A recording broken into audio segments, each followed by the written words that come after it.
কি করেন? খাইতেছি। একা একা খেতে হয় না, সাথে কেউ থাকলে তাকেও দিতে হয়। সিগারেট খাচ্ছি, খাবেন?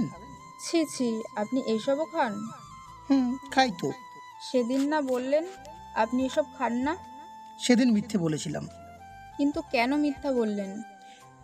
আপনি যাতে মনে করেন আমি খুব ভালো মানুষ। তাহলে আপনি কি খারাপ মানুষ? লোকজন বলে, তাই আমিও বলি। তাহলে আপনি খারাপ কেন? জানি না, এমনিই খারাপ। তাহলে ভালো হয়ে যান না কেন? চেষ্টা করি না, তাই হই না। তাড়াতাড়ি ভালো হয়ে যান। ভালো হতে কিন্তু পয়সা লাগে না, তাহলে কি লাগে? ভালোবাসা আর ভালো একটা মন লাগে। আমার কাছে এই দুটোর কোনোটাই নেই।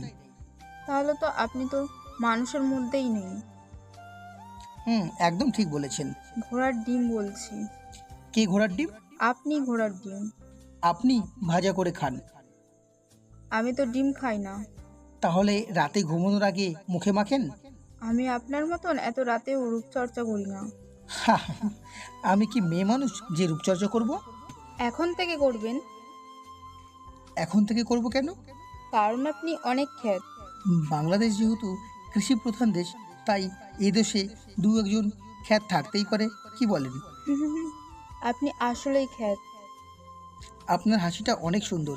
সুন্দর না ছাই, একদম প্যাচ। না, আমি সত্যি বলছি, অনেক সুন্দর।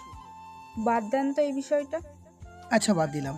তবে আপনার হাসিটা খুব সুন্দর। আপনি কি পাগল? সত্যি বলেন তো, আপনি কি সিগারেট খান? আপনাকে যেহেতু বলেছি, তাহলে খাই। সত্যি? তাহলে আপনি সিগারেট খান? আজ পর্যন্ত কখনো খাইনি, তবে ভবিষ্যতে হয়তো খাওয়া লাগতে পারে। কেন ভবিষ্যতে খেতে হবে? ছেলেদের সিগারেট খাওয়ার পেছনে মেয়েদের থেকে দুঃখ পাওয়ার কারণটাই বেশি থাকে, তাই ভবিষ্যতে খেতে পারি। কেন, আপনি কি রেডি হয়ে আছেন দুঃখ পাওয়ার জন্য? যদিও আমার জীবনে কোনো মেয়ে মানুষ আসেনি, তাই রেডি হওয়ার কোনো কারণই নেই। এখন থেকে রেডি হয়ে যান। মানে কি?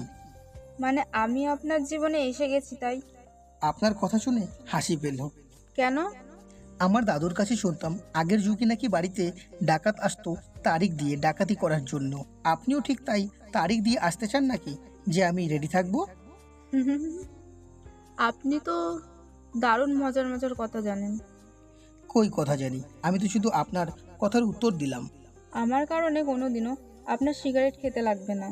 আর মেয়েদের কারণে সিগারেট খেতে হয়, এই ধারণাটা আমি পাল্টে দেব। তবে একটা শর্ত আছে। কি শর্ত বলুন? অনেক মেয়েদের ধারণা ছেলেদের কারণে চোখের জলে বালিশ ভিজাতে হয়। আপনিও এই ধারণাটা পাল্টে দেবেন, কি দিবেন তো?